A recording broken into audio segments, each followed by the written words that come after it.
এমন সে ভালোবাসার জোয়ার কত। হ্যালো বন্ধুরা, তোমরা সবাই কেমন আছো? এই ভিডিওটা হচ্ছে সেই জগদ্ধাত্রী পুজোর ভিডিও। আমি এখনও পর্যন্ত আপলোড করিনি। কেন করিনি? ভয়েস ওভার দেওয়ার জন্য, কিছু এডিট বাকি ছিল সেটার জন্য। এত কুড়ে হয়ে গেছি বাপের বাড়ি গিয়ে। আমি ওখানে অনেক কদিন ছিলাম, 15 দিন মতো ছিলাম, তো সেই কদিন আমি কোনো কাজই করিনি। এই যে হেয়ার স্টাইল করিয়ে দিয়েছি বোনে, দেখো কেমন লাগছে। পুরো কমপ্লিট হয়নি, পুরোটা পরে দেখতে পাবে কেমন লাগছে জানিয়ে। তো আমি সব হেয়ার স্টাইল করিয়ে দিই, কিন্তু আমার করার সময় চুলোই খোলাই রাখতে হয়, কেননা কেউ নেই আমার বাঁধার জন্য চুল। এই যে গোলুকে এখন রেডি করিয়ে দিচ্ছি। আর এই গোলুর ড্রেসটা কিনেছিলাম আমি পুজোর সময়, কিন্তু পরানো হয়েছিল না। আর এই জামাটা যখন কিনেছিলাম মানে এতটা একদম ফিটিংস ছিল, ওই 2-1বারের বেশি আর পরানো যাবে না, মানে এখনও হয়তো আর গায়ে হবে না। ওই 2বারই পরানো হয়েছে ওকে। চিন্তা নেই, এগুলো আর কিছুদিন পরেই ভাই বোন আসতে চলেছে, তো তার জন্য তো রেখেই দিচ্ছি। এগুলো যেহেতু একদমই নতুন, আর ওগুলো পরতেই পারলো না।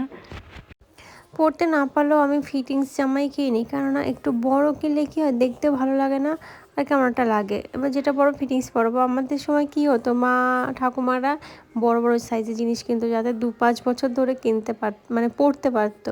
হ্যাঁ, তখনকার অবস্থা একটু অন্যরকম ছিল, হয়তো সবার পক্ষে পসিবল ছিল না যে নতুন নতুন জিনিস দেওয়া বছর বছর বা মাসে মাসে। এখন জিনিসটা ওটার থেকে অনেকটাই বেটার এসেছে আর কি। ওই জন্য আমি ফিটিংসই নিয়েছি, মানে যাতে এখনই সে পরতে পারে, আর ভালোও লাগে। বড় সড়ো দেখতে ভালো লাগে না। মানে ব্যাপারটা হচ্ছে, আগেকার মায়ের সাথে এখনকার মায়েদের অনেক ডিফারেন্স। মানে এখনকার মায়েরা হয়ে গেছে পুরো ডিজিটাল মম। মানে তারা একদম ফিটফাট যেমন থাকতে পছন্দ করে, তার বাচ্চাদেরও সেরকমভাবেই রাখতে পছন্দ করে। তো আমরা রেডি হয়ে গেছি, এখন আমরা বেরোবো ঠাকুর দেখতে। আর মানে ঠান্ডা মোটামুটি ছিল। এই যে ফুল স্লিভস আমি ব্লাউজটা কিনেছিলাম, তখন গরমের সময় ছিল, পরতেই পারিনি। তো অনেক দিন পর, প্রায় বছরখানিক পর, মানে এখন আমি পরছি, মানে গত বছর কিনেছিলাম। এই যেগুলো সাজগোজ কমপ্লিট হয়ে গেছে, এখন ওকে চুলটা আঁচড়ে দিচ্ছি। চুল তো নেই, যেটুকু আছে আর কি। আর এই হেয়ার কামটা আমি অর্ডার করেছি, মানে মানে কী বলে, অনলাইন থেকে। 2 রকমের দিয়েছে, একটা ব্রাশের মতো আর একটা চিরুনি যেরকম হয়, ছোট ছোট বল দেবো মাথাটায়, সেরকম টাইপের। তো এটা দিয়ে এখন বেটার হয়, তাই জন্য এটা দিয়েই করিয়ে দিই। আর ওটা একটু বড় হলে তখন হয়তো ওটা লাগবে। আর এটা খুব বিরক্ত হয়ে গেছে সাজগোজ করতে করতে। আর আমাদের সাজগোজ হয়ে গেছে, এখন একটু মডেলের মতো ফটোশ্যুট করে নিলাম। মানে এত কষ্ট করে যখন সাজাগুজু করছি আমরা, কিসের জন্য? ফটো তোলার জন্য, ফেসবুকে পোস্ট করার জন্য। মানে ঠাকুর দেখা হোক না হোক, এগুলো হওয়া চাই। ওই জন্য মানে এনার্জি থাকতে থাকতে বাড়িতেই করে নিচ্ছি সব কিছু। মানে ফিরে এসে আর সম্ভব নয়, ফিরে এসে আর ভালো লাগে না। মানে ফিরে এসে একটা মানে ঘুরে ঘুরে হেঁটে হেঁটে ঠাকুর দেখে একটা মানে এনার্জি লস হয়ে যায়। তারপর বাচ্চা আছে, তাকে এসে খাওয়ানো দাওয়ানো আছে। তারপরে ফাইনালি আমরা চলে এসেছি ঠাকুর দেখতে। এটা হচ্ছে আমাদের স্কুলের সামনে, মানে আমি যে স্কুলে পড়তাম 5 to 12, সেই স্কুলের সামনে, গার্লস স্কুল।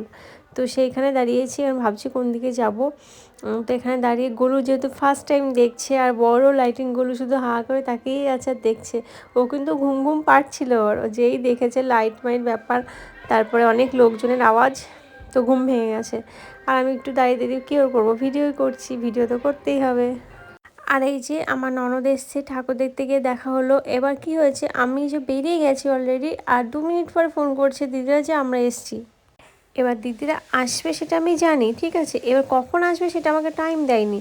এবার আমি গলুর বাবাকে বলেছিলাম, দিদিরা যখন বাড়ি থেকে বেরোবে আমাকে তুমি কল করবে। আর দিদিকেও বলেছিলাম তোমরা এসে আমাকে কল করো। দিদি ভেবেছে হয়তো আমি যাব না, আর গেলেও হয়তো আমরা অনেক রাতের দিকে যাব, যেহেতু নো এন্ট্রি থাকে, মানে হেঁটে দেখতে পাবো না, ওই জন্য হয়তো আমরা পরে যাব।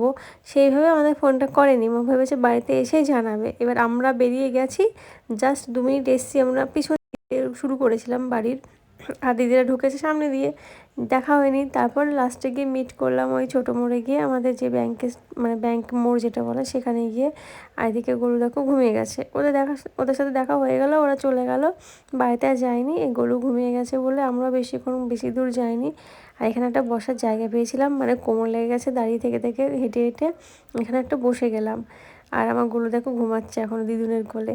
আর এখানটা কি হয়েছে দেখো, মশার অত্যাচারের জন্য ডিমের খোলা, মা পেটি যেটা বলে, সেটা আগুন ধরিয়েছে। এবার আমার আঁচল ছিল নিচে, আমি খেয়াল করিনি, মানে ধরিয়ে যেত এখনই। তারপরে এখানে বসে দেখছি ফটো বেশ সুন্দর আসছে, যেহেতু লাইট ছিল সামনে, খুব সুন্দর ফটো আসছিলো। দিয়ে ভালো এখানে কয়েকটা ফটোশ্যুট করে নিলাম, ভিডিও করে নিলাম। আর ভিডিও করার জন্য আমার বোন তো ওই ঠিক আছে, এই হলুদ শাড়ি পরা, এটা হচ্ছে আমার কাকার মেয়ে। তো ভালোই ছিল, মানে ফটো মটো ভালোই তোলা হয়েছে আর কি। অন্যান্য সময় কী হয়, অন্য কেউ গেলে ফটো তোলা হয় না, আমার বর তুললে তো সেই রকম লেভেলের ফটো তোলে। আমায় থাকলে আমি ব্যাকগ্রাউন্ড থাকবে না, ব্যাকগ্রাউন্ড থাকলে আমাকে রাখবে না। আর এই ঠাকুরটা হয়েছে নতুন, মানে একদম স্কুলের অপোজিটে হয়েছে নতুন, দেখছি আমি এই বছরে। গত বছর আমি যাইনি, জানি না সে বছর ছিল কি না, তবে এই বছরটা আমি নতুনই দেখছি। আর এটা থিম করেছে কি, সেকালের মানুষ কেমন মানে কেমনভাবে দিন কাটাতো আর একালের মানুষ কেমনভাবে দিন কাটাচ্ছে সেটা নিয়ে একটা থিম ছিল। এই যে কেমনভাবে মানে ফিট করাতো, এখনকার মায়েরা কীরকমভাবে ফিট করাচ্ছে, এখনকার মায়েরা তো ডিজিটাল মম হয়ে গেছে। যাই হোক, তবুও মানে যতই ডিজিটাল যুগ হয়ে যাক না কেন, পুরনো কিছু কিছু জিনিস এখনও থাকবেই। আর এই যে ঠেলা গাড়িগুলো দেখছো, ঠেলা গাড়ি না, এটাকে রিক্সা, রিক্সাগুলো কিন্তু এখনও দেখা যায়, কলকাতার সাইডে দেখা যায়, আর দেখা যায় বহরমপুরে। আমি যখন অফিস যেতাম ফার্স্ট জয়েন করেছিলাম তখন দেখেছিলাম, তো এখনও আছে আর কি। তো আমি একদিন চড়েও ছিলাম, সেই সময়টা আমি আমার বর দুজনে মিলে চড়েছিলাম। বেশ মানে ভালো লেগেছিলো আর কি, সেই সময়টা চড়তে ইচ্ছে করেছিল ওরকম গাড়ি। তো এটা তো মানে তাও ইয়ে করে, ওটা ছিল কি ঠেলার মতো, মানে পায়ে হেঁটে যেতে হয়। তো সেটা চড়তে মানে খারাপও লাগে, আবার কি বলো তো, অনেক সময় কেউ তো ওঠে না ওইগুলোতে। এবার সবাই চাই তাড়াতাড়ি যাবে, অফিসেও থাকে বা অফিস না গেলেও সবাই টোটো মোটো করে চলে যায়। এবার ওদেরকে কেউ মানে চড়ে না, এই জন্য আমার একটু খারাপ লেগেছিলো দেখে। আমি চড়েছিলাম একদিন, ওদের ভাড়াও কিন্তু ডবল নিয়েছিল টোটোর থেকে। তো ঠিক আছে, চললাম, বেশ ভালো লেগেছে। আর এখানে একটু ভাবলাম দাঁড়া একটু স্লো মোশনে ভিডিও বানাবো, তো পাশে একটা ছেলের ভিডিওটা সুন্দর হয়ে গেছে আর কি। আমি ভাবছিলাম ওর সাথে যদি যোগাযোগ করতে পারতাম, ভিডিওটা ওকেও পাঠিয়ে দিতাম, কারণ ওর ভিডিওটা বেশ ভালোই এসছে। দেখো ছেলেটা কত সুন্দর হাঁটছে স্লো মোশনে, পাঠিয়ে দিলে ভালো হতো না? আমি ভেবেছিলাম পাঠিয়ে দেবো, যে চিনিই না তো কী করে পাঠাবো। আমাদের ঘোরাঘুরি ঠাকুর দেখা সব হয়ে গেছে, তাড়াতাড়ি করে বাড়ি চলে গেছি মোটামুটি 10:30টার মধ্যে। এখন দেখো বাড়ি গিয়ে আমি করছি রান্না, যেটা এই ভিডিওটা যদি আমি পোস্ট করতাম সেই সময়ে, কেউ না হলেও গোলুর বাবা আগে কমেন্ট করতো, হ্যাঁ শ্বশুরবাড়ি আসলে তোমার তো কাজ করতে ইচ্ছে করে না, সারাদিন শুয়ে বসে থাকো, তোমাকে রান্না করে খাইয়ে দিতে হয়। খাইয়ে দিতে হয় না, রান্না করে সামনে দিতে হয়, তারপর তুমি খাও। আর বাপের বাড়ি গেলে তোমার সব ভালো লাগে, তখন তুমি সব মানে তখন আর কোনো কষ্ট হয় না, রান্নাও করতে পারো। আসলে ব্যাপারটা কী হয়েছে, আমরা বাড়ি এসেছি আগে রাত্রিবেলায়, তাতে এবার মানে গোলুকে মা ধরে আছে, আর গোলুর মামি তো প্রেগনেন্ট। এবার আমি কি করব বলো, আমি বলবো তোমরা রান্না করো কেউ? ওই জন্য আমি রান্নাটা করলাম। আর এবার গিয়ে আমি 2-3 দিন করেছি রান্না, এবার কি করব, কিছু তো করার নেই, আমি কাকে বলবো কি রান্না করার জন্য? তা আমি রান্নাটা করলাম। আমি এই জন্য ভিডিওটা পোস্ট করিনি, গোলুর বাবা বলবে, কেউ না বলুক বলবেই, সত্যি বলবো না এই আর কি, মানে বলবে, তাও বলবে। যাই হোক, তো আমি এখানে চিকেন রান্না করছিলাম। এবার চিকেনটা সকালে রান্না, রাত্রে আমার ভালো লাগে না, ওই জন্য আমি কী করেছি একবারেই করেছি।